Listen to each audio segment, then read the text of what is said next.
podcast is part of the Sports Social Podcast Network.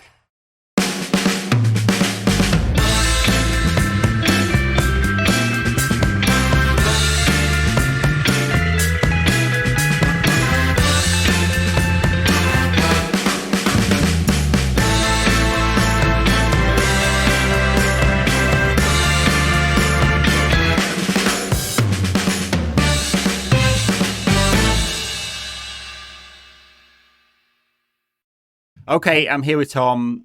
We are going to do a transfer market recap. We're talking at 5:36 in the evening on Friday night. Tom, neither of us have got a life, apparently. No, the German transfer window is just literally closed. Has it?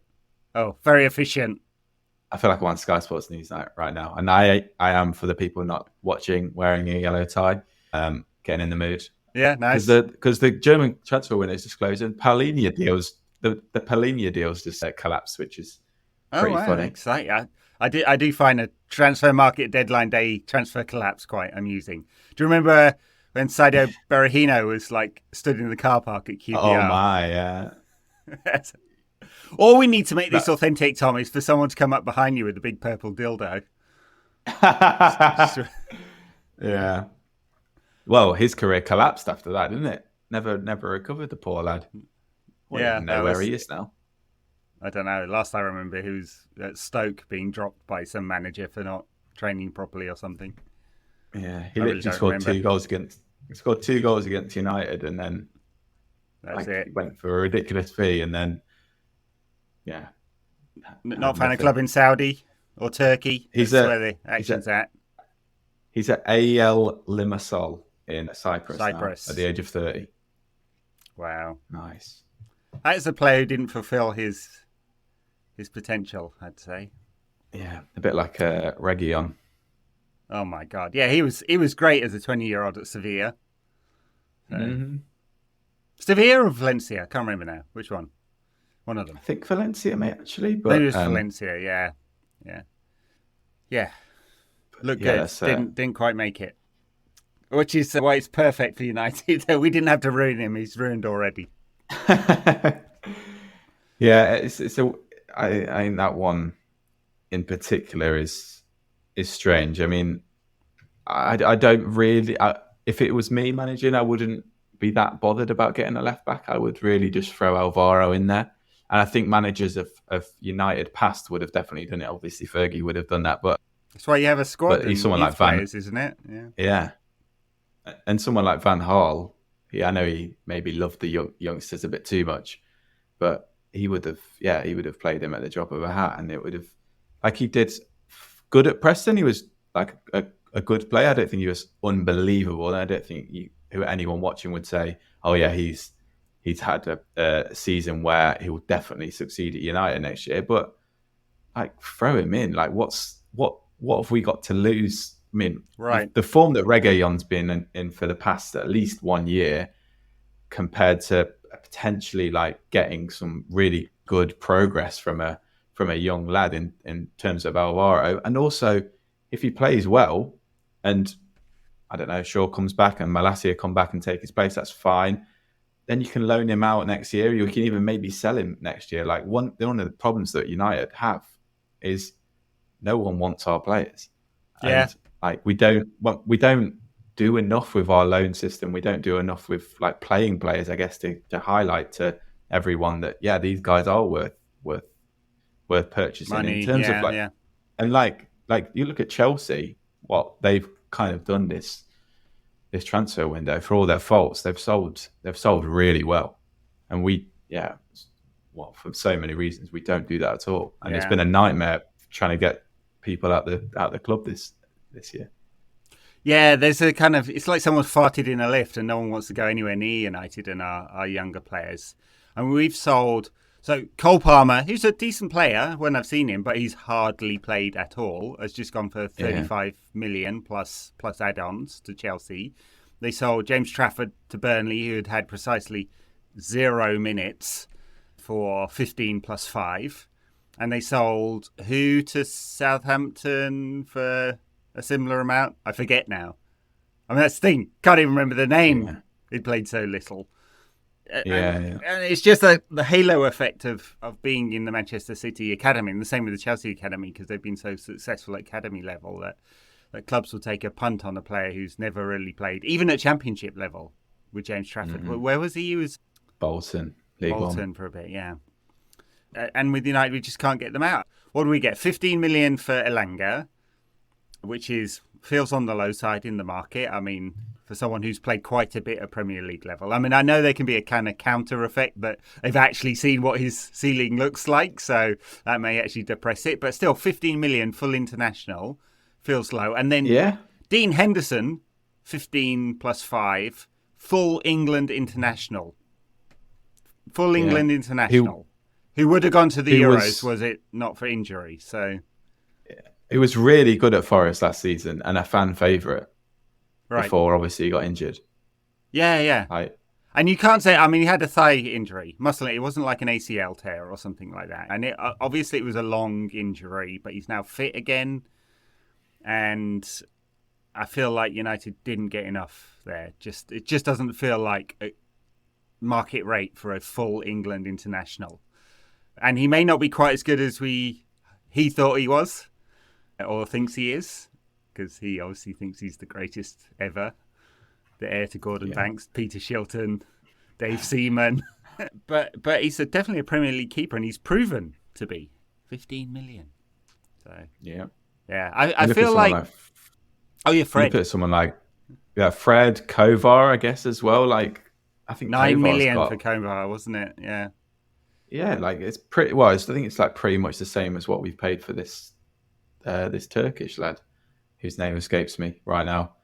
Well, the thing with Kovar is he was in a championship, albeit the Czech Premier League. It's the Premier League. I forget the proper name for the Czech league now, but they won the title.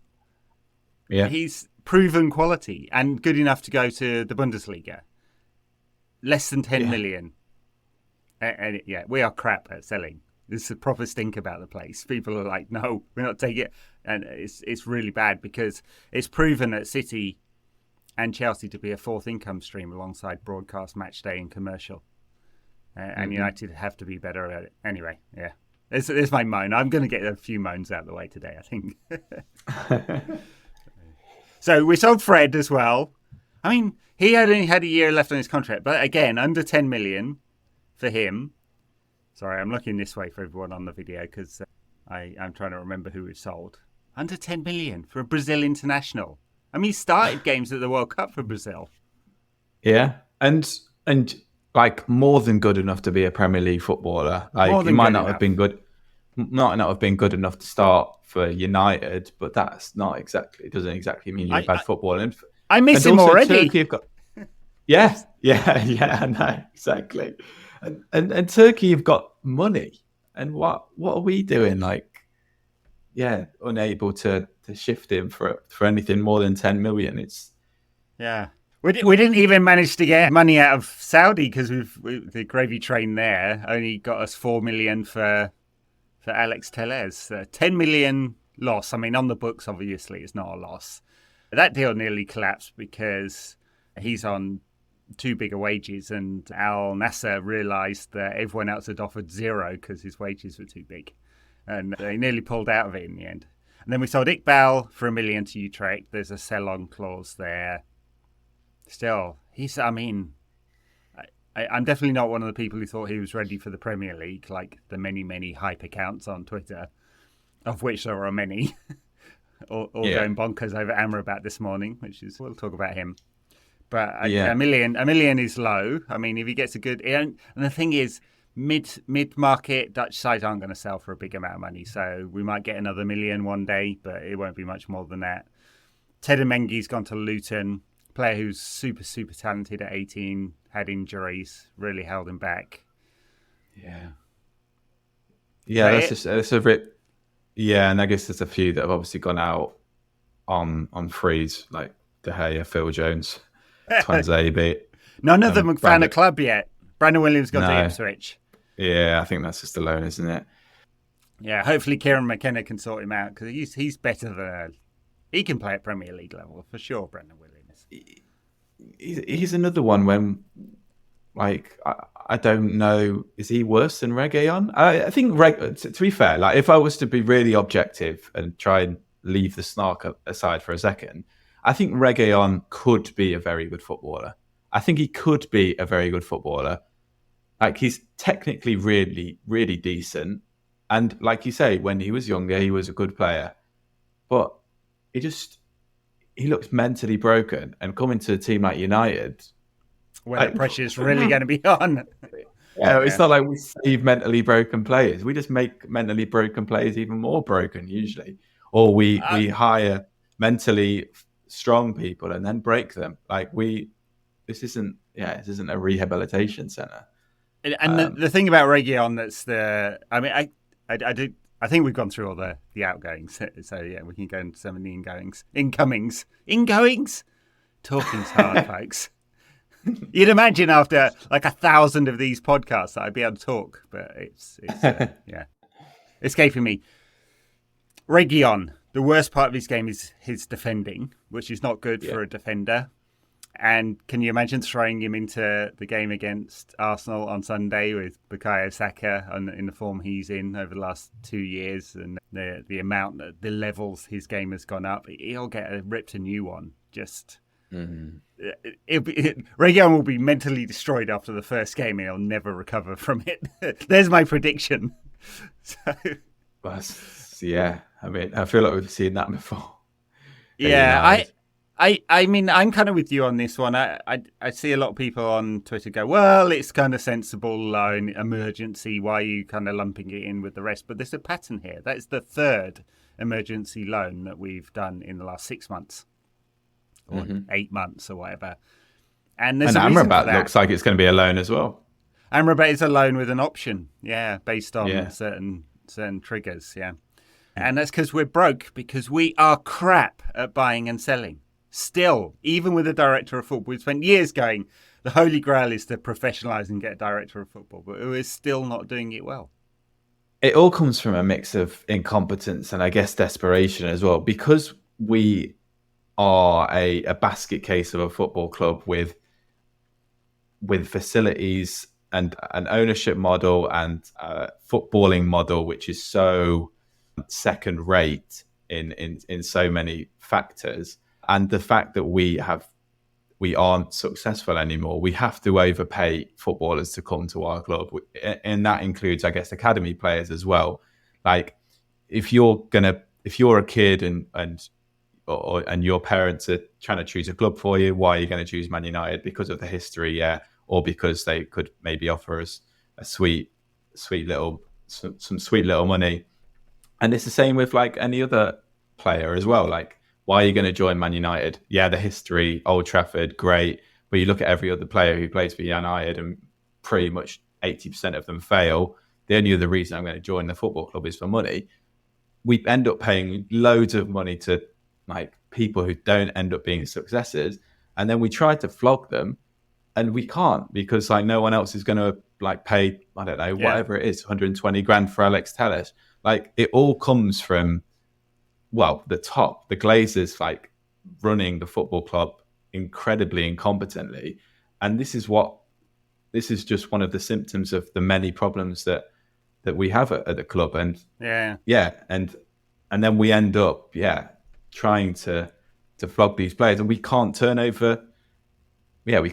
over. And then in an FFP age, that is just really damaging really damaging. And the wages are really damaging because it's squad cost that matters, and on a rolling 3-year period, and this stuff really matters. I mean, it's a shame that like we have to become an accountant and a geopolitical expert in the modern football world, but you do, and United just have to be better at this. And hey, look, shirt says Glazers out. I don't know whether you can see that, folks, but Glazers out, and it's not just on transfer deadline day that we somehow want them to spend money. Of course, we want them to spend money. And actually, in theory, United could spend another 100 million if the Glazers put equity in, because that's the difference between if the owners put equity in the FFP or don't, at least in the Premier League. They're slightly different in Europe. and they won't do that. But it's not about that. It's about the bloody competence. I mean, there's the massive amount of debt and the decaying stadium and infrastructure and all of that, and they've just proven themselves to be like completely incompetent at running a football club. And United are still somehow making money because we have this massive global appeal. But we've seen the front of shirt sponsorship fall each time, and the commercial has completely flatlined, and there's no room for growth on match day. In fact, that's the stadium capacity got smaller because rightfully United have had to increase the capacity for disabled supporters, and they're not investing in increasing the stadium. So and broadcast is flat. So where are United going to grow from? It's just like if you're going to be incompetent in the transfer market as well, which the club still is, I'd argue, then we've got a real problem. Anyway. Also, Reguilon, shit. Let's hope he finds the form he once had 6 years ago. He only need it for like 2 or 3 months, really, as well. Like that's what I don't really quite understand about the desperation, and that's what I think Dallow's serviceable at left back. Like he's not bad there. Like I mean, he's not played that often. He played against Forest away last season, and he was picking up those spaces in midfield, like as an inverted left back. And I thought he did fine at the weekend playing there. And give Alvaro a chance. Like it's always lovely to see like youngsters get a chance, and the fans will certainly get behind him. Yeah. Where's he gone? He's gone to Granada, is it? I can't remember now. Getafe or Granada? One of them. One of the G's. Yeah. I think it's Granada. Beautiful city, by the way, Granada. Have you ever been? I have not. No. It's in Catalonia? No, it's in the south. No. It's in the south. Oh right! Wow, good for me. It's got this amazing. I think it's called the Alhambra. It's like an incredible mosque on this hill. Oh wow! It's in the Andalusia. So it's near Cordoba and Granada, kind of next door, and not that far from Sevilla. So nice. Might get my geography right there. I think it's right. Anyway, beautiful city. He'll enjoy himself. So. And it's not bad.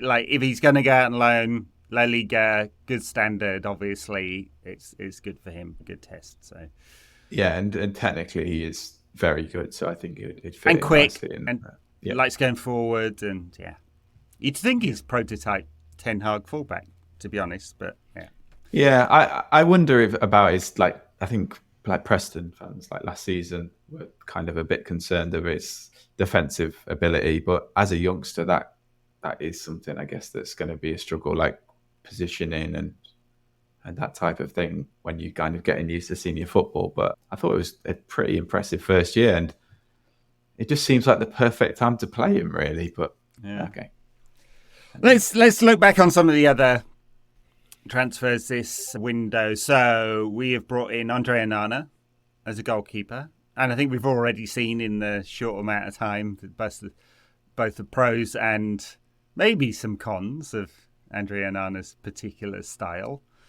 He couldn't be more different than Dave in every single way. Yeah.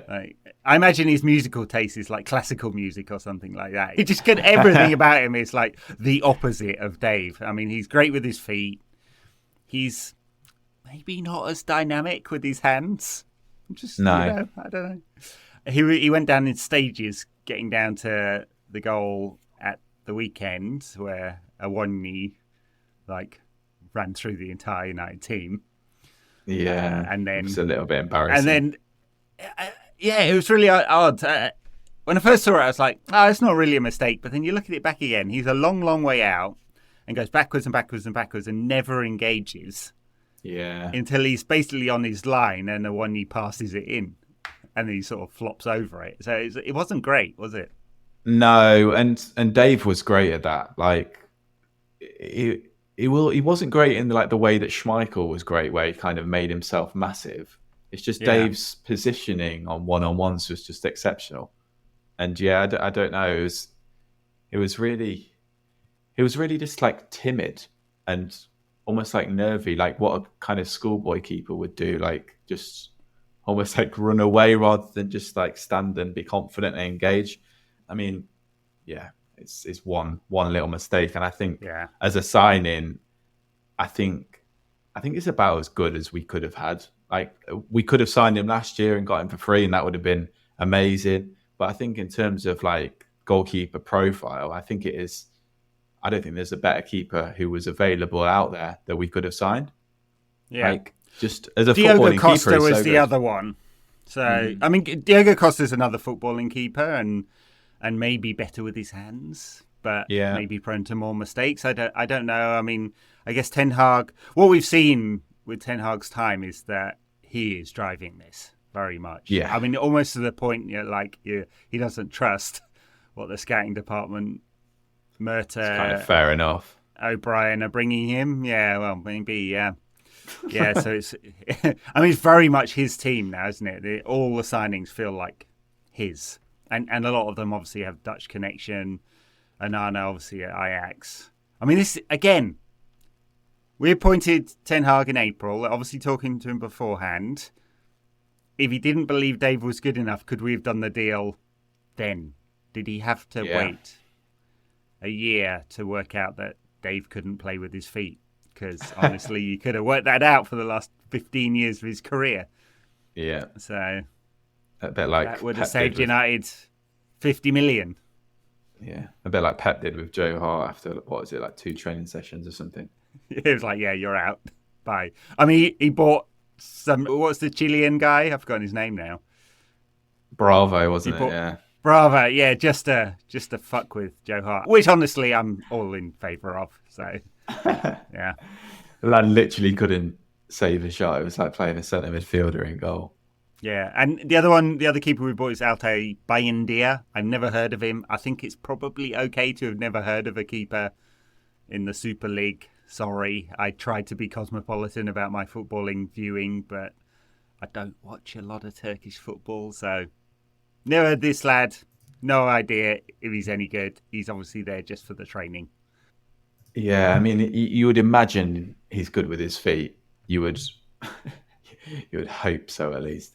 But yeah, that's obviously just a stop. Well, just a second choice. But I would have liked to have seen Kovar be that second choice really, because I thought like he's really good with his feet.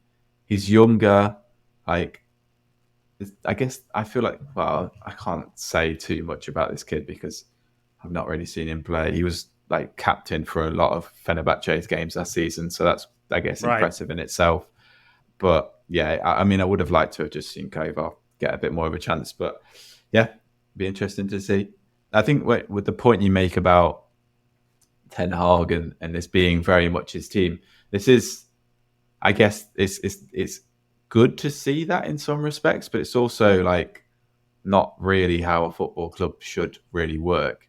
Like you look at like football clubs of a bygone era, Man United, when we were kind of just ran by Fergie, and I guess City maybe are a little bit like that these days, but that's because they're all created around Pep and created for Pep. But the best football teams in the world don't just rely on their manager to do all the scouting. No, it's an infrastructure around it. Yeah, yeah. The thing is with City is they're buying players that need to be fit into Pep's system and training, but they have the infrastructure around it. If Pep dropped dead tomorrow, this is not wishful thinking. I mean, no, it's really not. I don't want him to drop dead. I just want him to retire. They would just bring in Roberto De Zerbi and absolutely nothing would change and they would carry on winning. Right? Yeah. So, yeah, the infrastructure, I hate to see it and say it, but they've cheated 115 times to get there, but the infrastructure and the football side of things is as good as it gets, and everyone should copy them from all the academy teams all the way up. And that's what United don't have, and it shows over and over again. Yeah, so whereas if Ten Hag dropped dead tomorrow, like we would be in absolute chaos because we've got a team that literally and players that have signed just to play his system. And it's not even just if he drops dead tomorrow, it's if he doesn't succeed, then we're in an absolute nightmare scenario, or he leaves because he grows tired with the incompetency of the football club. Right. You need to have continuity, whereas like if Ten Hag leaves, then the next person that comes, it also again all points to the incompetency of the football club. And it is in some respects actually really good that we have a manager who is very all-encompassing, because while the club is so incompetent at the moment, he can be the leader in so many different respects to try and pull this football club up from its bootstraps. But it's concerning, especially when United aren't playing well as well. And it's like, shit, everything is invested from this guy, and if we don't see performances improve and we don't see success, like it's going to be against get a new manager, start again. Well, yeah, not to be so doom and gloom about it 3 games into the season. I know. I mean, look, I think we felt kind of positive at the end of last season, didn't we? Because we felt there was growth. But we just reset now, and there's different level of expectation. So, third last season, anything worse than that is going to feel like a real disappointment. Third and a cup final and a cup win. Yeah. So less than that's going to feel a disappointment, but it's actually more difficult because it's more competitive. Liverpool are back. Chelsea are trying to grow. Tottenham with Postecoglou will have a very defined system, and he's a good coach, and he's going to get a positive vibe around the place. So you never know with them. Obviously, Newcastle are sadly going to be competitive too. So it's just ultra competitive this year. So we have to be better than last year in order to stay still. And if we want to move forward, we have to be much better. Yeah. And my concern about the transfer market is not like some childish thing about we're not spending enough money. I'm not sure we spent the right money. No. And I don't know if they're necessarily the right players to really move the club forward enough, given that it's going to be more intense. We won't be able to rest players in the Champions League because that group, there's no guarantee United get out of that. No, the away games are going to be really tough in that. And it also, like you say, the players that we've signed, it's not just the money at all. And this is what makes me like quite concerned and a little bit depressed about this transfer window, is that I look at someone like Liverpool who've signed like McAllister, Szoboszlai and Gravenberch, who's gone through today. 3 great signings for the centre midfield. We signed Onana, who I think is really good signing, and then we've signed Mount, who I guess we're going to come on to now, who are, in my opinion, he's a good player if you play him in his right position. But if you're trying to play him as someone who's going to sit alongside Casemiro, that's just not for me. That really isn't for me. And I think in the first game was kind of an encapsulation of that. He can progress the ball from deep, but like his best position is he's a space invader. He finds space really, really well. And to think that he's going to be an Eriksen and dictate, I don't know if he has the quality or the intelligence to do that. And he's a massive sign-in, and it's a massive one on Ten Hag, who clearly thinks that is possible. And Ten Hag obviously knows way more about football than me, so it's like I'm inclined to trust him. But to me, it kind of just seems like, wow, that's a risky one. It feels like a huge gamble, yeah. It does. And I look at Szoboszlai, who signed for the same price for Liverpool. And I don't want to keep going on about him, but I do kind of, I love him less than I used to. But I have watched him play since he was like 15, and I think, oh my God, he would have been so much better. But yeah, anyway. Yeah, Mount is a strange one, and I really, really hope he comes good. Obviously, he seems like a nice lad. I'm not trying to get on his back already. It feels an awkward fit, and him as a player has always felt like an awkward fit because he's a number 10 that doesn't really create much, and that's a bit awkward, isn't it? And he found that throughout his career that, like, where is he going to play to get the best out of him? Gareth Southgate ended up playing him sort of on the right side of a front 3 because he's a good trigger for the press. He's intelligent, but he just doesn't create very much. And he's had in his career one really successful season in terms of numbers, and that was the season before last. And really, if you're honest, probably his one standout season in his career, not just in terms of numbers, but just actually really in terms of performances. And a lot of it feels like coaches love him because he's coachable and does the things they want, but actually is the output enough for a player of his kind? And that first game, he was invading Bruno's space all the time, getting in his zone. Yeah. And that's not great, because he needed to be someone who progresses as an 8. And we've never seen him play there in his career. That's why it's such a gamble that he has to. And this is the insane thing about United. They pay and he's on. I mean, it's a big fee for a player in the last year of his contract. I suppose you could argue England international premium are England players because of the homegrown rule and all of that. But last year of his contract, 55 plus 5. It's a big fee for someone you're like gambling on being able to turn into a different player. And that's exactly, and that's what. And we sound like idiots in a year's time, but it's a big gamble. Yeah, that is true. But it's something that, like, I don't know. It's something that, like, United don't do that successfully. We don't buy players and mold them. We don't, like, most of our young players that we do sign and try and progress into the first team we don't work out. Like, I mean, to be honest, I was going to say we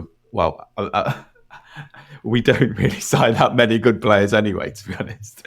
So it's not like we don't sign players and mold them well. Like, our transfer policy in general isn't very good, is obviously, is it? So, but yeah, I don't know why you wouldn't buy someone for similar price or less who can definitely play that position and definitely give you what you want, because there are obviously players out there. I mean, like Alexis McAllister, for example, would have been a better signing. And what was he? 30 million? Like, I know Liverpool 35. moved. I mean, he had a clause, didn't he? So that's why they got him for such a good fee. Yeah. And I know Liverpool moved really fast with that, but I think if McAllister would play in a similar type of position to what Mount is, and that's what he's going to do, yeah. And he gives you more in so many different regards, and he's like almost half the price. It's crazy. It's the thing. It's really hard to get your head around with United. They will pay huge fees and huge wages. I mean, Anthony still is the one that sticks out, of course, in the Ten Hag era, and United paid probably, I mean, at least double, but maybe 3 times as much as his real true market worth. I mean, 100 million euros. And they paid that much because it was right at the end of the window, and they'd been dicking around for all of that time, and Ajax couldn't sign a replacement, and they paid their premium for being completely incompetent. Basically, if they'd signed him in June, they'd have paid 40 or 50 million euros for him, not 100 last summer. And these things that, like, I feel like we're making the same point over and over again, but they do tie together, you know, and that's why this weird dichotomy happens where we pay these massive fees or massive wages or both, and then we're kind of scratching around in the loan market begging for a player because we then run out of money. Yeah. And I mean, we didn't, on the sales section, we didn't even mention Harry Maguire. They'd agreed a 30 million transfer to West Ham, which is about fair market value, really. England international, 30 years old, all of that kind of stuff. Obviously, what would have been the book value. But he didn't go because he's on this huge contract. And so we're paying a penalty 3 times. We overpaid for him because he was an £80 million fee. We also paid him £80 million level wages. And then we can't get him off the books when we want to get rid of him because he's on this massive contract. So, yeah. Just dumb. So dumb all the time. Anyway, I really didn't want it to sound like we were moaning all the time, but we are. Who else did we bring in? It's hard not to moan after this transfer window. It feels like one of the most depressing. And I know it isn't, because we signed Gabriel Obertan and Michael Owen to replace Ronaldo one summer, but like... And don't forget Valencia as well. Valencia as well, yeah, fair enough. And we won the league that year? But Yeah. yeah, but so it's not the worst of all time. But you just look at our rivals and you look at where we were last year, like you say, where it felt like, yeah, we're kind of 3 or 4 really good signings here away from potentially competing. Well, we could get Harry Kane in, we could get Højlund as the number 2 to him. It would be the perfect. I know we could compete for the league, get a player to play beside Casemiro. And what have we done? We've signed Mount, who might be able to play beside Casemiro. We've signed Højlund for an extraordinary fee for a lad who scored 10 goals in Serie A last season to be our number 1 striker. We've got no backup to him. We've still got Anthony Martial there. We've still got Harry Maguire here. We've still got Scott McTominay here. Like, it's no wonder we're a little bit like negative. It's really it's quite scary and depressing, and it's going and also after the first 3 games that we've had, where in our best performance came in a loss. The other 2 games we probably played worse in. It's not ideal. Well, if you forget the first 5 minutes of the Forest game, it wasn't that bad actually. There was some spirit there, I guess. Although the first 5 minutes and the last 10 minutes were insane. The last 10 minutes, watch them back again and watch how bad United managed that. Oh that my 10 minutes, incredible. God, yeah. So against a team who can't play away, like their away record last season was by far the worst in the league. Yeah, followed closely by ours. Yeah. Well, at least against the top clubs. Yeah. The Højlund transfer, I mean, so much rides on him being good. Him settling and scoring goals. And if he's brilliant, and he didn't... Because all these goals came at the back end of last year. He scored goals for Denmark and he scored goals for Atlanta towards the back end. And he seemed to kind of kick on. And if he is everything we think he is, because he's a big lad... If he suddenly discovers that he can also head the ball, that would be great for a big lad. He's quick, he's physical, works the channels, all the stuff we've talked about.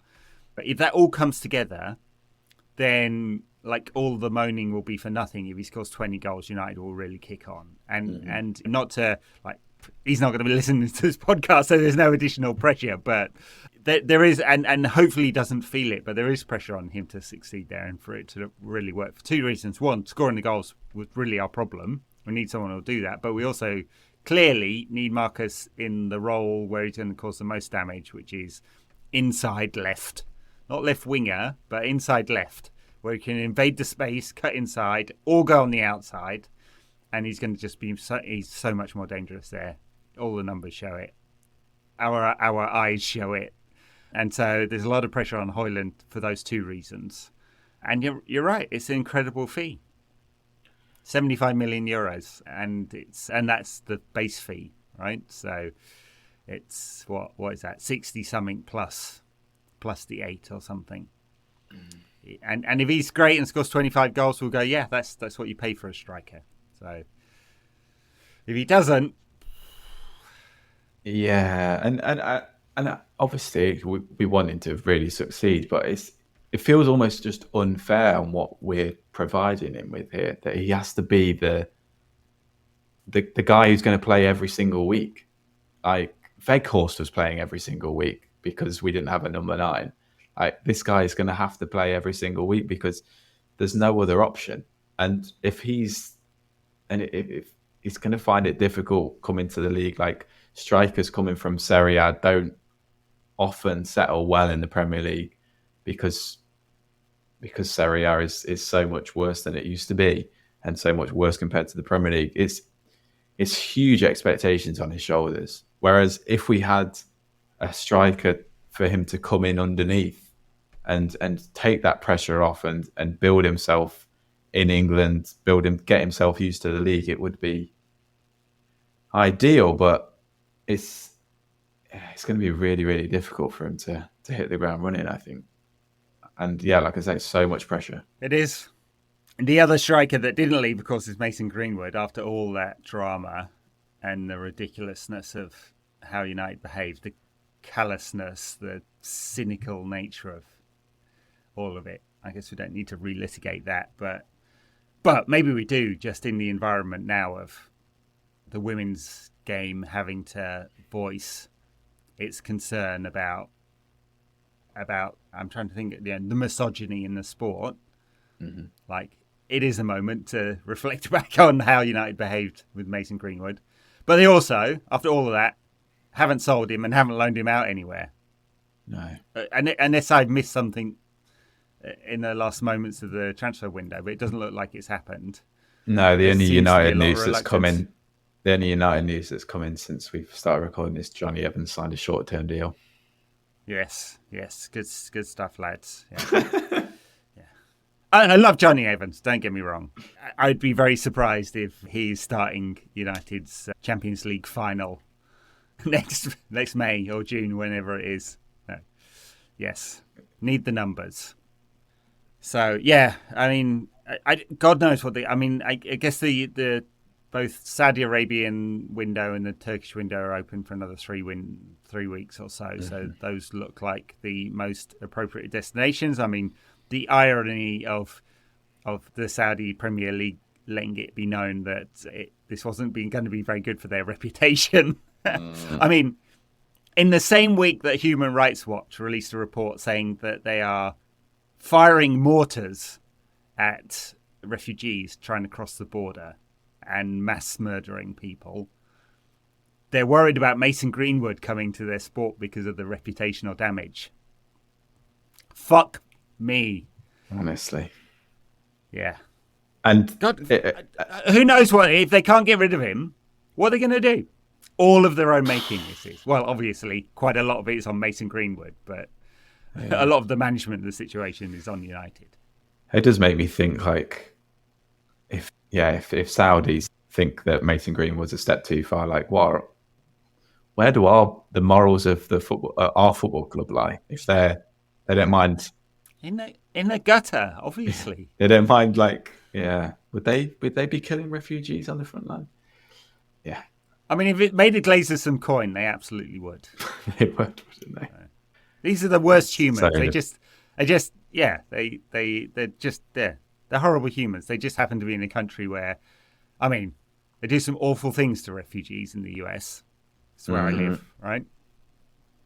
I know very many ills about this country.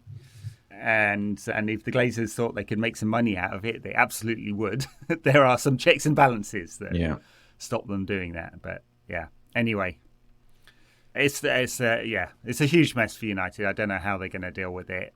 Maybe Turkey will offer them a route out.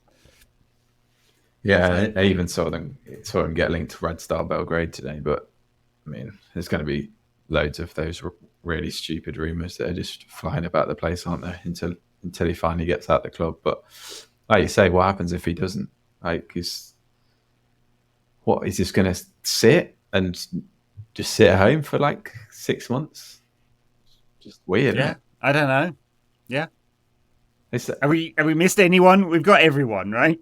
And I guess Amrabat as well, which we haven't Amrabat. really Amrabat. They finally did that deal. Yeah. Yeah. Looks like a weird construction. 10 million euros loan fee plus 25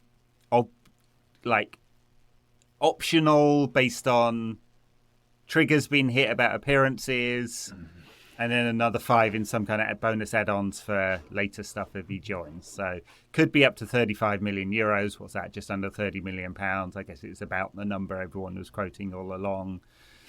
I mean, probably a fair fee for a 27-year-old international at a sort of mid-ranked Serie A side, I guess. Yeah. What do you think? And I don't think he's going to light us up, and I don't think he's a huge improvement on what we have. But I think we need him. I think he'll provide a higher level of balance and discipline to that midfield that someone like Mount can't provide. I think if he played next to Casemiro, we'd have that. That's a nice balance on paper. I don't think he's technically good enough. I don't think he's defensively good enough to be a Man United player, to be a player that takes us to another level, which is the reason why we should be buying players, really. It feels like it feels like a slight improvement on Fred to me, but without quite the physical attributes. Like, he's a strong lad and he can put a tackle in, but his defensive metrics, as you've highlighted, aren't particularly great.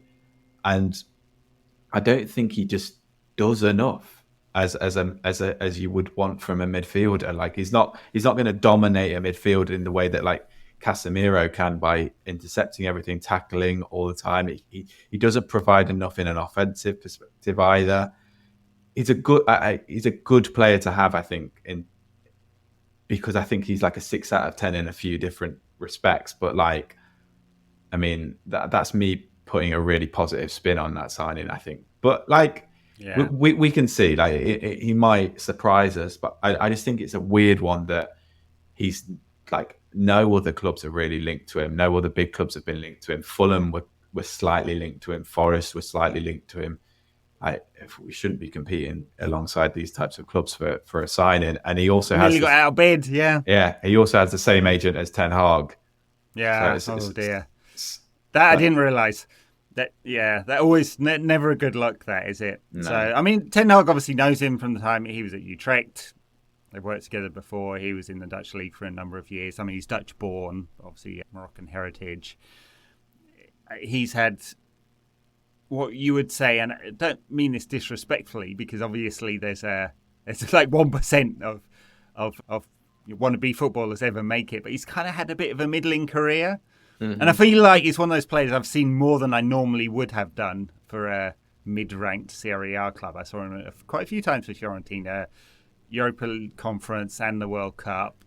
And obviously we have loads of access to data as well, so you can marry the two to tell a story about him. And I think it is this thing where he's a good passer of the ball, but he's not like, I was kind of thinking in my mind, he's more like Toni Kroos or Rodri in terms of stylistic for a sort of deeper player that doesn't really do anything defensively. Yeah. And maybe he stands in the way. I mean, because that doesn't show up on the metrics. I never really thought of him as a player who really got involved a lot. And then you look at the stats, he doesn't really touch the ball that much. And this is in the Fiorentina side who do dominate the ball. That is their style, right? And it's kind of where it's if you marry the two things, the way Morocco played very deep in transition, and he did look kind of good in that because he does use recycled ball really quickly. And Fiorentina, which is possession heavy, they averaged something like 60% possession last year.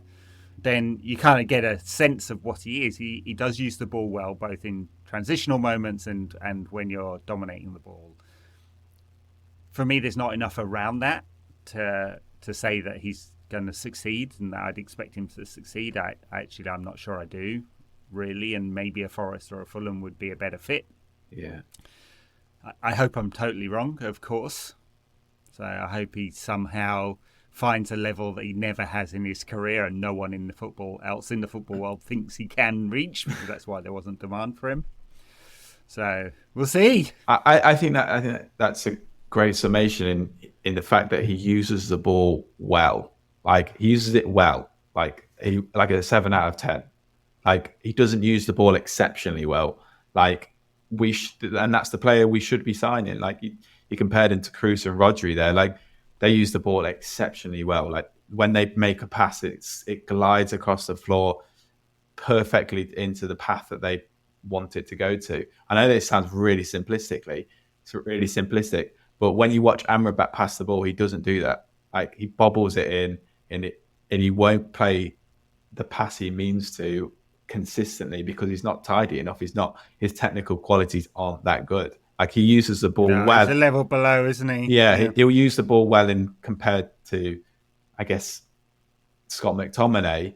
But like, that's not really the level we want to be signing players who can use the ball as well as Kroos and Rodri. But yeah, this isn't that, and I think he will be a good signing because of the holes in our squad. But he's not going to take us to a new level because he's not that good, in my opinion.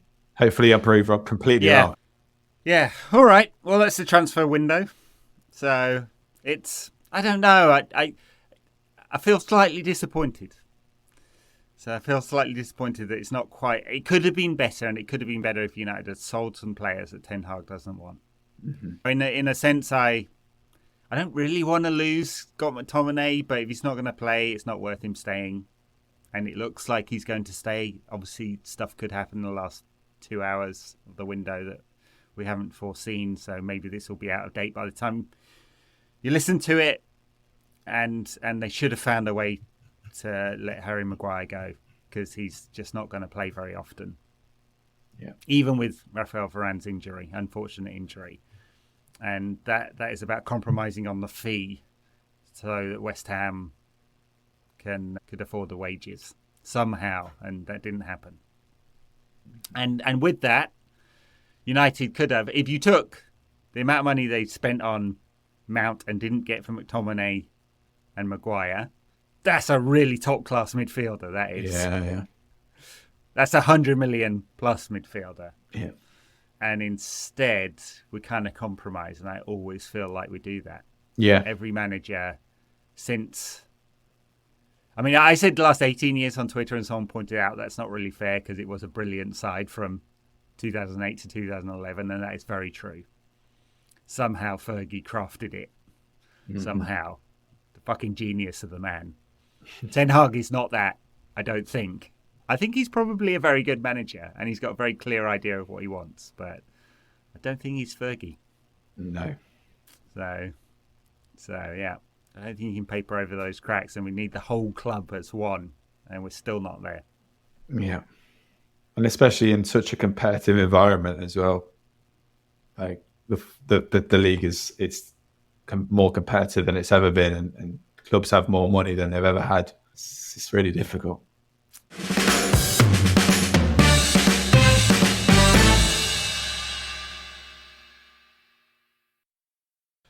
We've got Arsenal on Sunday. How are we feeling about that?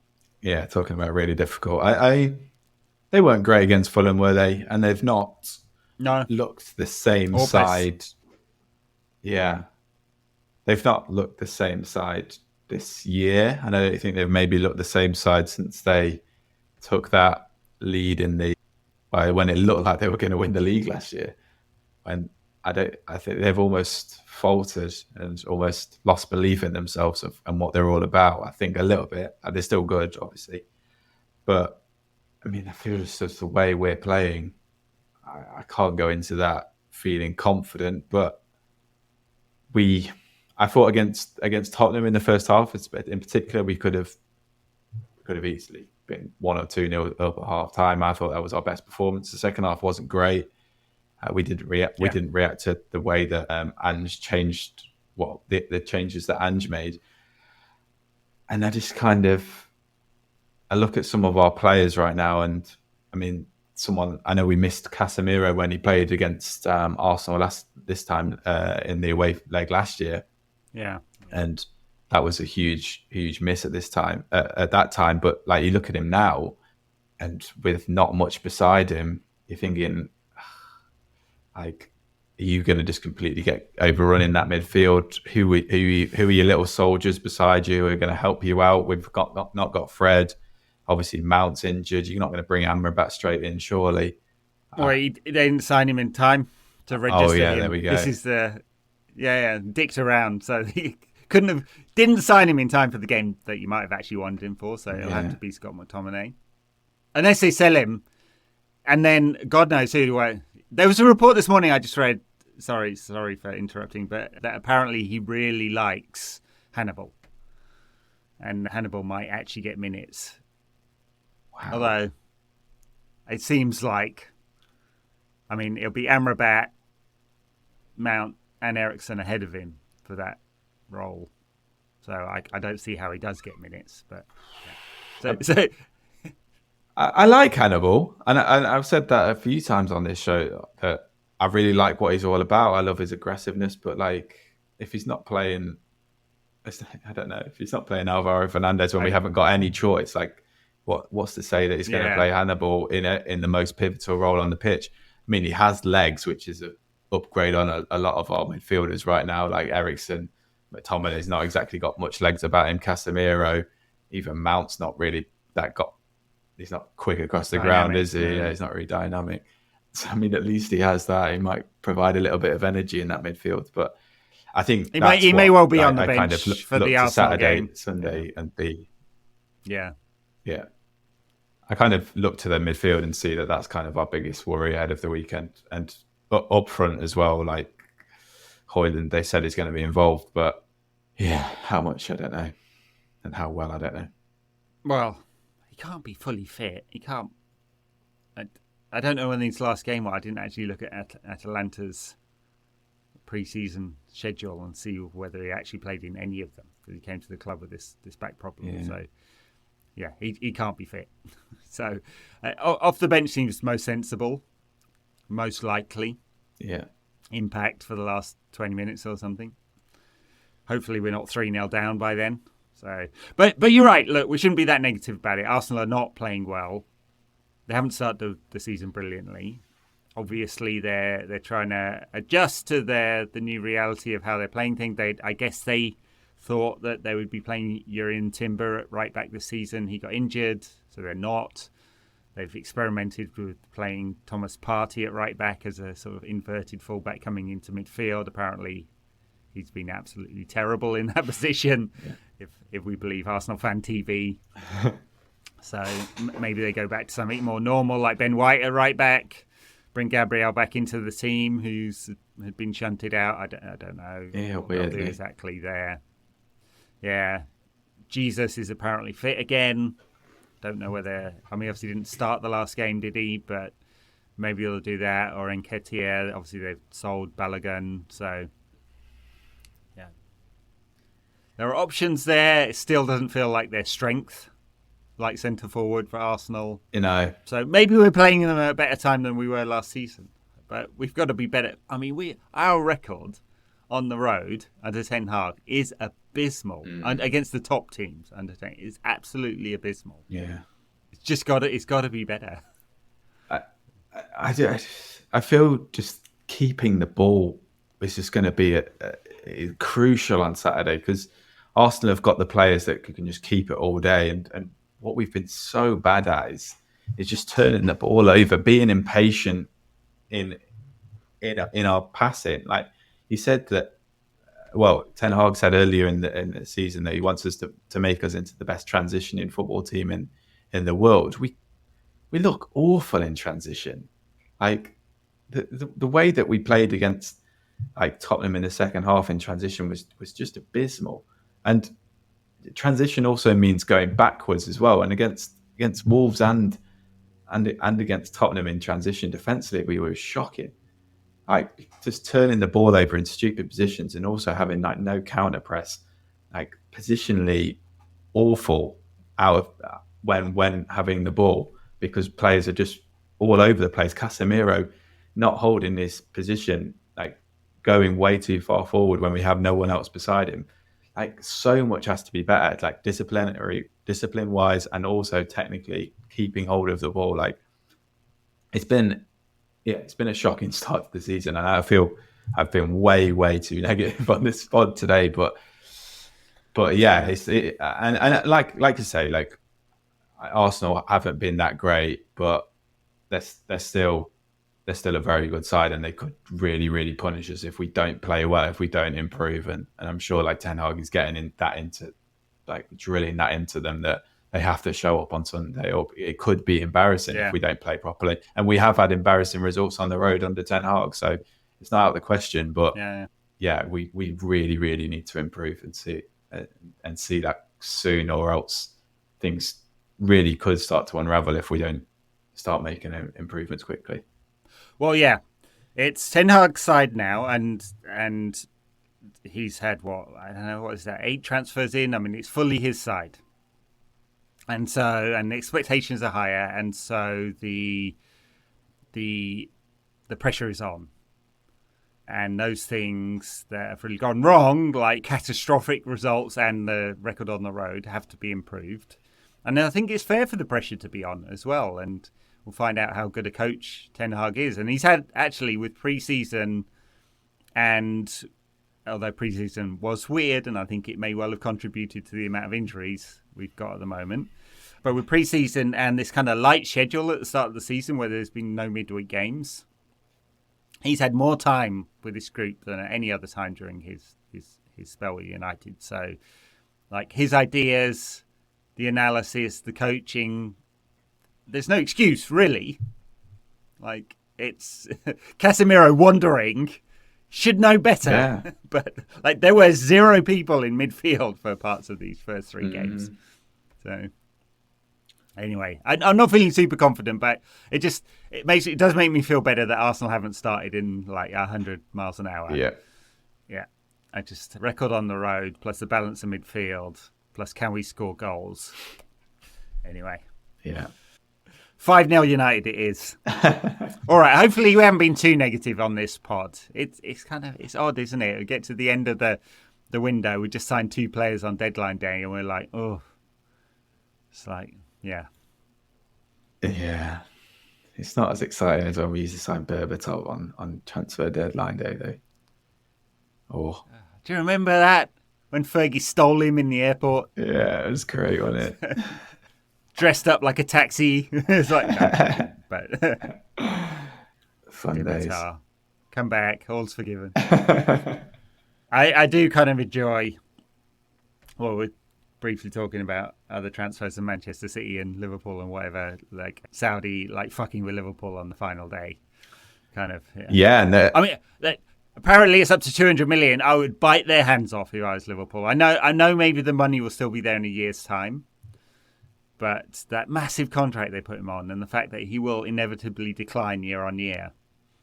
He's still a good player, very good player. Don't get me wrong. And maybe the money's there in a year's time and they can just take it then. But that's a mega deal. Maybe they're also thinking that like they're going to come back in with a higher bid in a week's time or a few days' time. Like to outright reject that is well, like you say, it might be there in a year's time. I guess it does upset the equilibrium of what they're trying to achieve this year. But they've got some good players like who can fill in without him. Like if Nunes comes on, which he looked unfortunately quite decent in that game. Like it feels mad to like turn down 150 million for a 31-year-old. But you never 200 million apparently is that now. Wow, like. Yeah, that's crazy.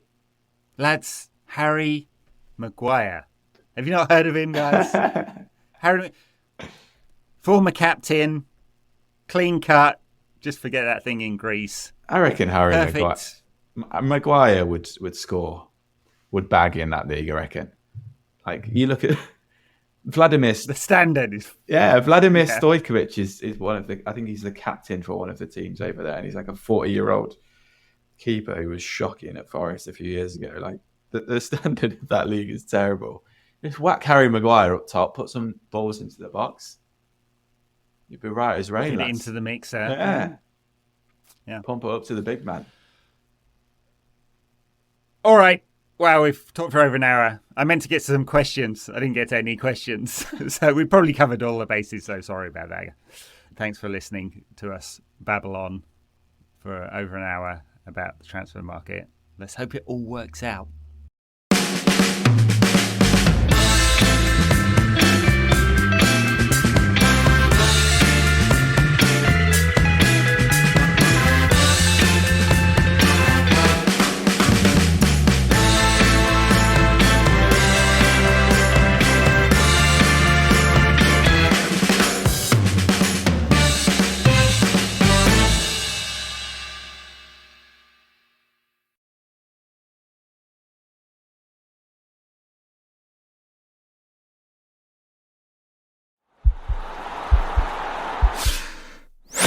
This podcast is part of the Sports Social Podcast Network.